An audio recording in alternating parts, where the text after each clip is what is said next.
following presentation is for educational purposes only. All of the symbols, trading ideas, and live trading are for demonstrational purposes and are not recommendations or trading advice. Past performance may not be indicative of future results. All of the information and opinions expressed by third-party guests are their own and are not necessarily those of NinjaTrader LLC. Trading futures involve substantial risk and may not be suitable for everyone, and trading futures can result in losses greater than the initial required margin. Traders should only trade futures with risk capital. Risk capital is money that you can afford to lose without jeopardizing your financial security or current lifestyle. You can find additional disclosure information on the NinjaTrader website.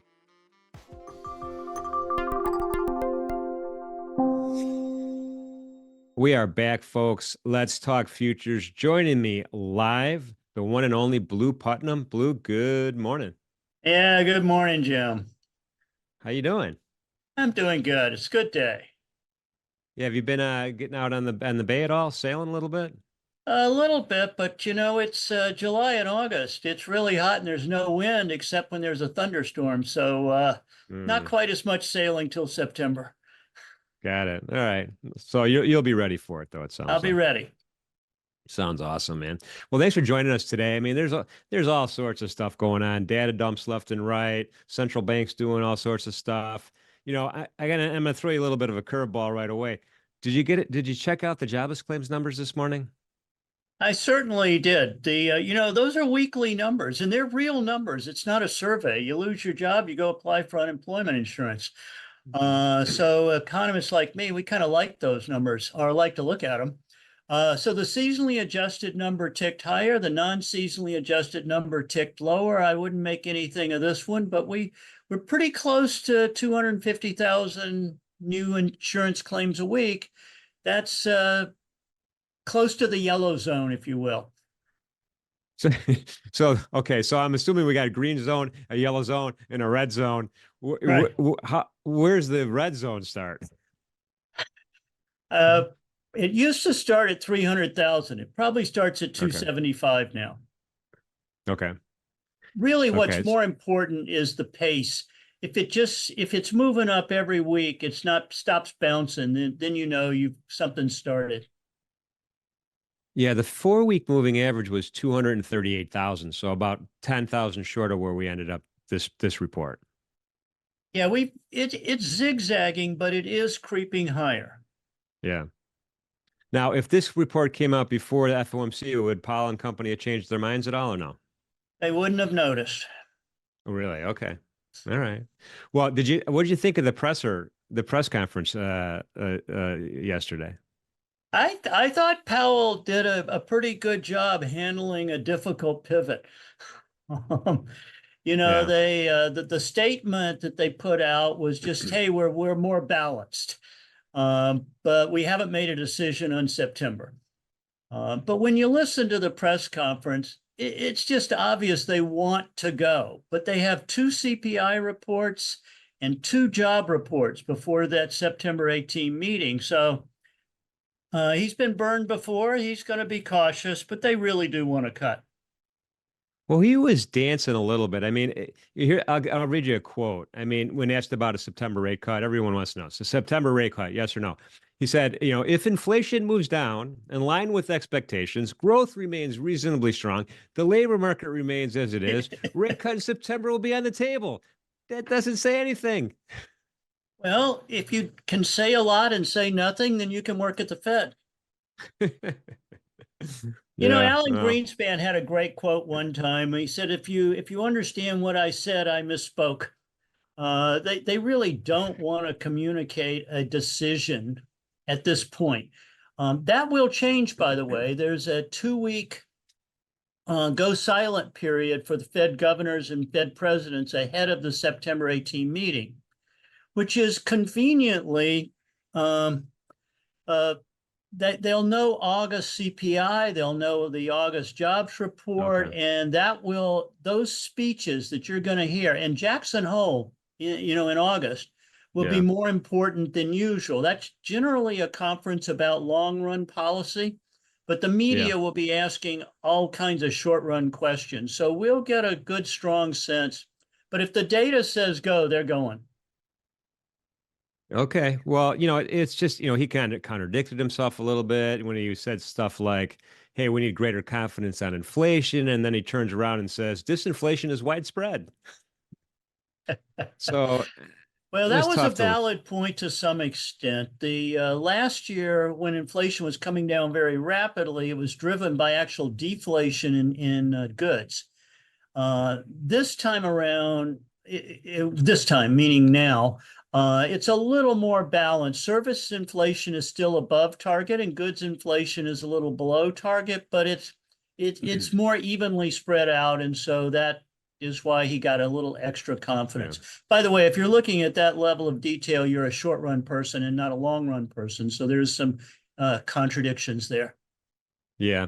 Well, he said, hey, we're at this point now where we can go a little too early or we can go a little too late, and he said that out loud. And I was surprised he said that. Yeah, he actually put that in his written statement. I was a little surprised too, but they listen to the debates in the market, and in fact, they hate surprising the market. So the market has an awful lot of influence about what the Fed is thinking. Yeah. Well, we know what the Fed funds tool thinks at the CME group. I mean, there's a 100% chance we're going to have some sort of cut at the next meeting. Yeah, my calculations give us like a 6% chance of no cut. But whenever I hear the word 100% as an economist, I think, wow, that's an opportunity for me to be wrong. Yeah. Yeah. Yeah. Anyway, well, and that's going to change a little bit, obviously, between now and then. But the market thinks there'll be a cut. The Jay Powell clearly wants the cut, but he needs a couple more data points. He's got to see them. Yeah. So this is the last point on this. I felt that, a lot of folks thought he was dovish in his comments. I didn't see that. I saw more of the same. Data dependent, we're gonna wait. I'm with you. I sent you that email at the close last night saying, Yeah. we should fade the rally. And then I told you, that's why I don't trade. But he was he was a lot more cautious than I thought he was going to be. And I think that's because, two CPIs, two jobs reports, that's a lot of data risk for a data dependent Fed chair. Yeah. Even if we think the data is going the right way, he's been burned. So I think that's why one of the reasons why the market's turned around and we're seeing negative equity is that when you think about it 24 hours later, yeah, it was a little more cautious. Yeah. No, I agree with that. And by the way, I know somebody, not saying who, bought some SPY puts off of that info. In any event, all right. So you sent me some great analytics as usual. Let's take a peek at some of this, some of these charts that you sent, and let's get moving here. Very first one: evolution of Fed rate change expectations, and we had a big change in expectations, didn't we?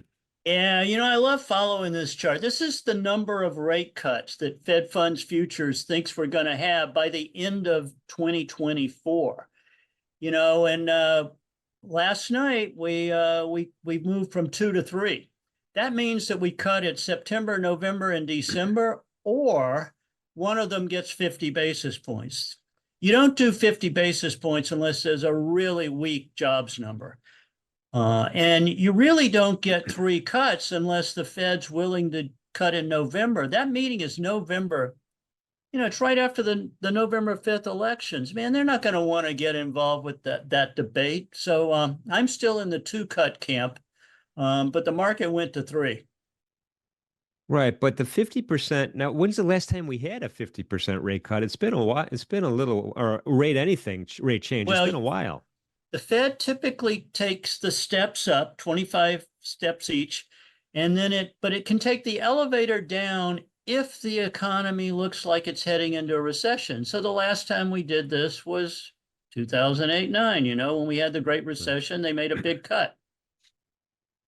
Yeah, I mean, but they also run the risk of criticism. It's like, hey, why didn't you just do 25 in July like we told you to do? And then you wouldn't have a 50 now.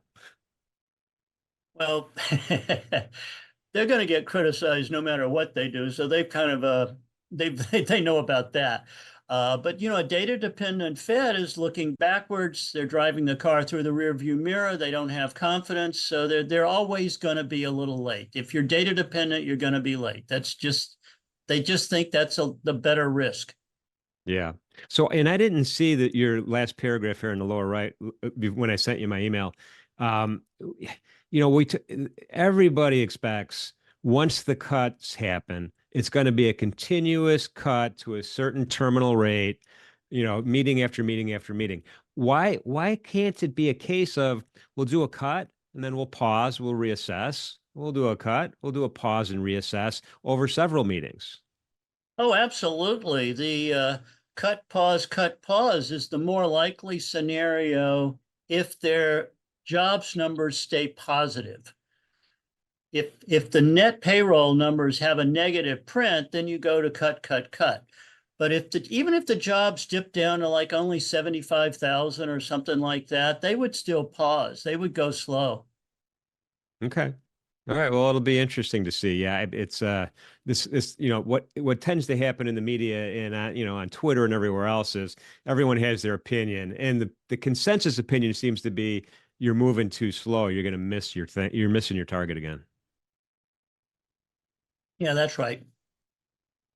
All right, next chart. U.S. rate expectations as of July 31st, 2024. Yeah, I drew vertical lines at every Fed meeting, but this is the cut scenario. Okay. And so it embraces a significantly slowing economy as we move into 2025.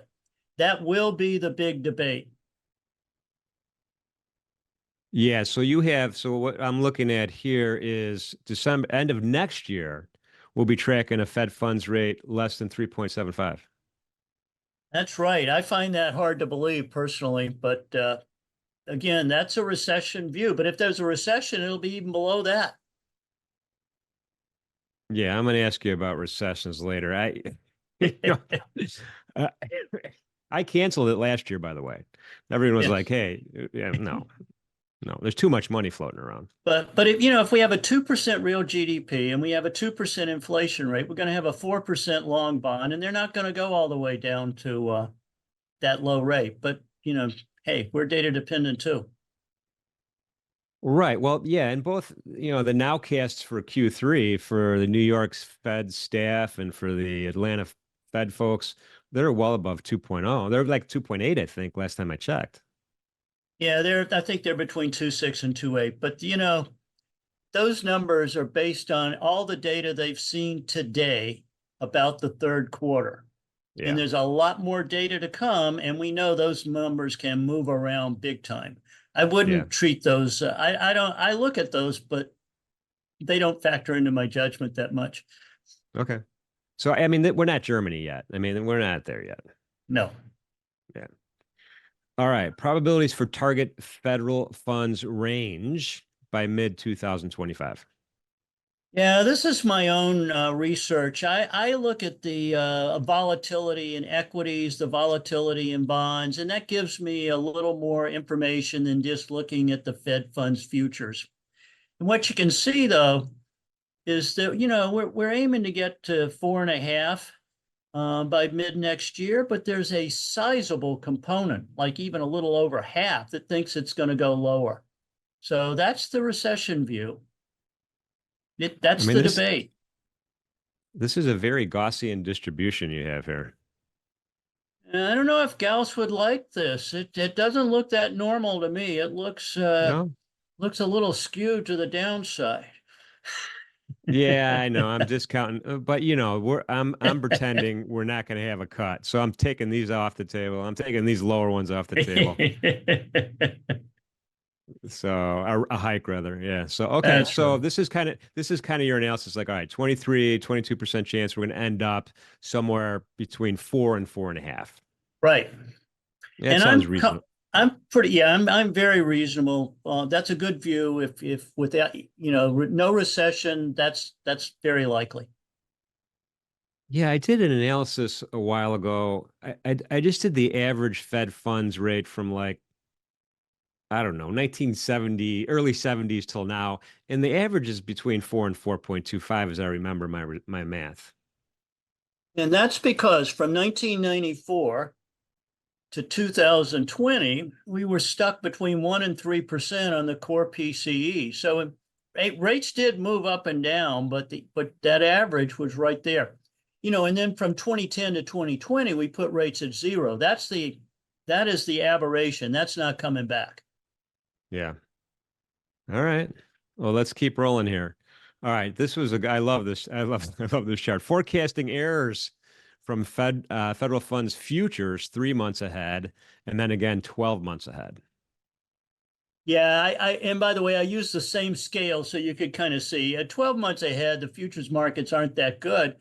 But from 2010 to 2020, both of them were pretty good, but that was quantitative easing, zero rates. We weren't doing anything. Now that we're data dependent again, it's a little less clear. But the 3 months ahead, that's the one that the Fed interacts with. Think of it as a complex behavioral feedback system. If the Fed thinks the market wants this, then if the Fed doesn't want a surprise, they have to tell the market something different. And so there's a very interactive relationship. Whereas the 12-month or longer, that's everybody's data dependent, and it's a lot of noise. It's a lot of noise, right? And there was a lot of folks.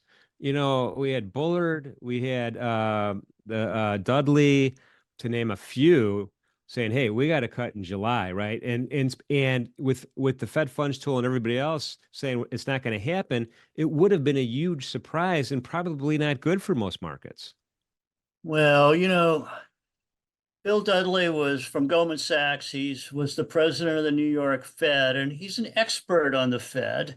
And he made his remarks in a special Bloomberg editorial during the quiet period. He knew they couldn't say anything. So that one was timed. We'll call that a PR piece. Okay. All right. Well, on that note, I'm surprised Janet Yellen didn't talk more. She usually does in the quiet period. She comes out and says something. The Treasury. Yeah, she's not bound by the quiet period, but understand most of her career was in the Fed, so she likes to play by Fed rules as much as she can. Yeah. No, I'm impressed by her. People criticize her. I think she's got some skills and some.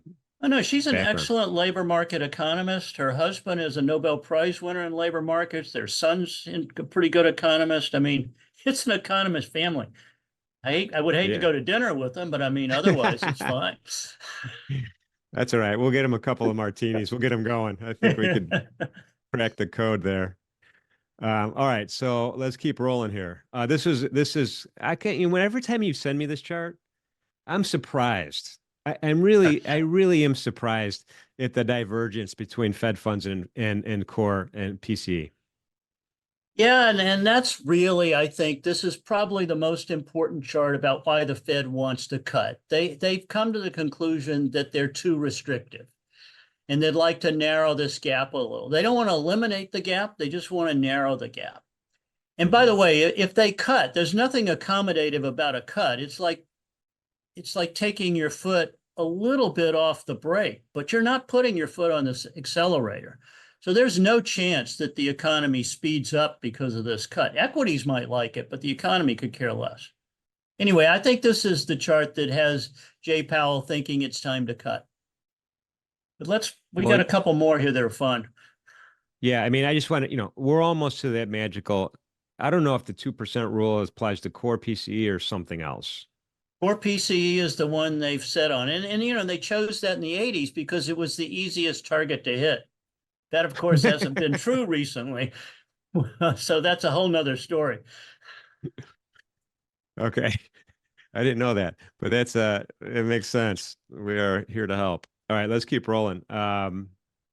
U.S. employment rate. Oh, here we go with the Sahm rule. Sahm rule. I hear it all over the place. What am I looking at here? Well, you're looking at a chart of the unemployment rate for the last 70 years or so. And it's pretty easy to see when that black line starts going higher, it goes higher really fast. Yeah. And Dr. Claudia Sahm, she's a really good economist. And what she has reminded people is that it's an empirical regularity. It's a pattern. It's not a law of nature. And when you have a different context, like coming out of the pandemic, having a job surge, and then getting back into balance, that would be a good reason why the rule might not apply this time. Okay, so well, yeah, and I would add to the fact that this is post-COVID. COVID was a unique, we don't COVID was a unique time in our generation. Oh, yeah, you have to go back to my great grandparents in 1920 to hear some stories about, the flu, 1918 Yeah. to 1920. No, okay, super unique. And if there's going to be a context that changes the rules, that would be Yeah. one. So I think we have to be super careful that we don't apply the Sahm rule this time around. And by the way, the ticking up in the unemployment rate that we've seen from 3.6 to 4.1, Yeah. that's labor force growth. That's the denominator. We're still printing new jobs every month. So that tells you that we might be at the exception here. Okay, so and 4.0 is pretty much natural rate of unemployment anyway, right? I wouldn't say so. That's that red line. We only get down there 12% of the time. Ah, okay. The natural That's rate, look, I don't like these natural rate concepts, yeah. but I would say that it's probably more closer to 4.5 than 3.6. Okay. All right. All right. So we're butting up against the line right here. The Sam rule though, this could be a case of I told you so, right? So that's why it's probably more important than the actual formula. Well, the Sahm rule is 13 and 0. Okay. The yield curve is like 7 and 0. But random numbers can have patterns for a short period of time. And if the context changes, you absolutely have to understand the context to interpret any kind of quantitative rule based on patterns. And the context has changed. So I just want you to be careful, and so does Dr. Sahm. So okay. So is Dr. Sam still around? Oh, yeah, she's Oh, okay. I don't know. yes. Oh, no, no, no, no. She's a really good economist. She's in the private sector now. She's but yes, she is definitely still around. All right, and just briefly on the yield curve. Last I checked, the 2 and 10 were starting to converge a little bit. They were starting to converge a little bit. I don't know if we're to that point where they're going to cross back to normal or not. And I think you might be a fan of the Fed funds in the 10-year instead of the 2 and 10.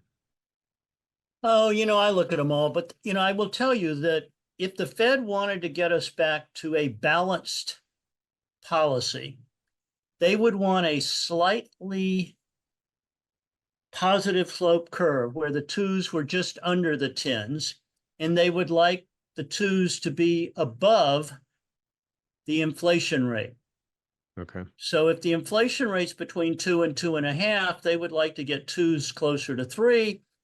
And the 10-year, for instance, my personal rule of thumb on the 10 is you take the annualized growth in the personal consumption nominal, so that includes inflation and real, and that's your 10-year. But there's a lot of noise in that, but that will put us somewhere between that's around 4 or a little higher.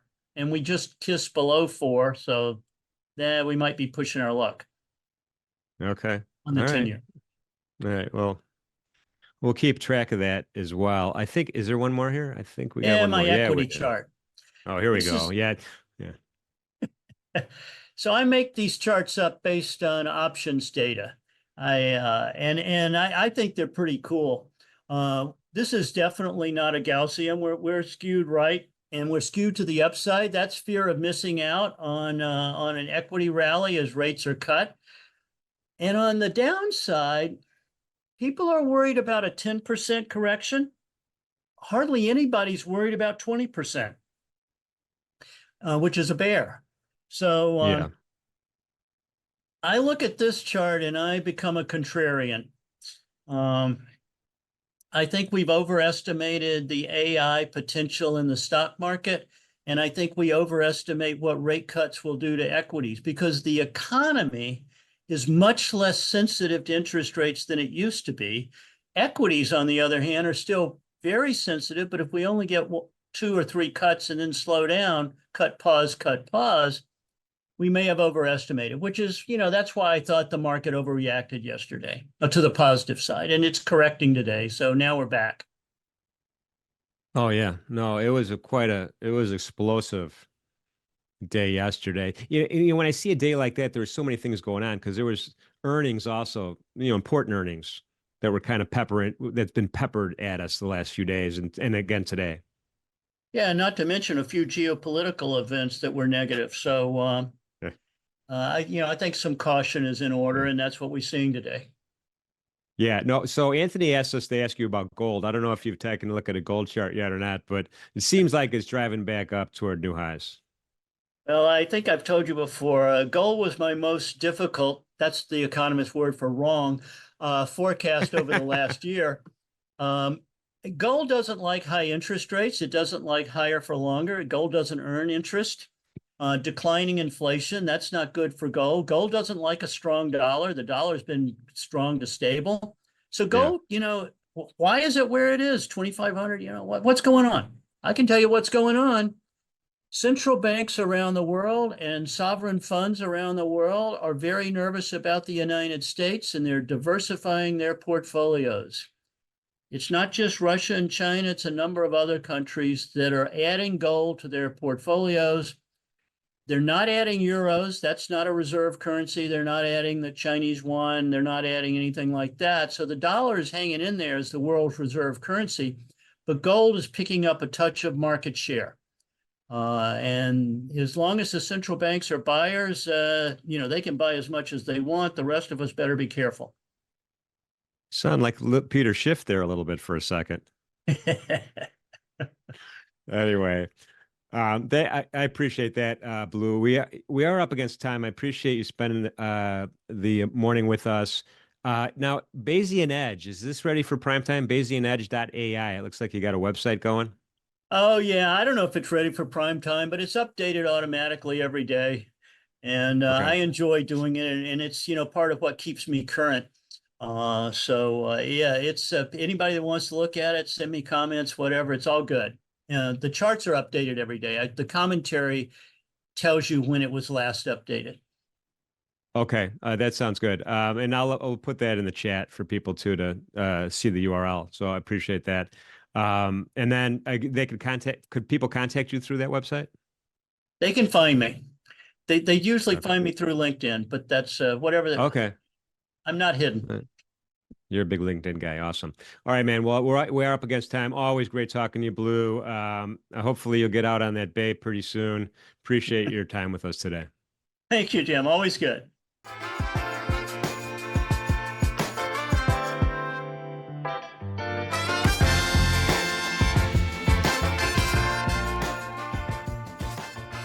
All of the symbols, trading ideas, and live trading are for demonstrational purposes and are not recommendations or trading advice. Past performance may not be indicative of future results. All of the information and opinions expressed by third-party guests are their own and are not necessarily those of NinjaTrader LLC. Trading futures involve substantial risk and may not be suitable for everyone, and trading futures can result in losses greater than the initial required margin. Traders should only trade futures with risk capital. Risk capital is money that you can afford to lose without jeopardizing your financial security or current lifestyle. You can find additional disclosure information on the NinjaTrader website.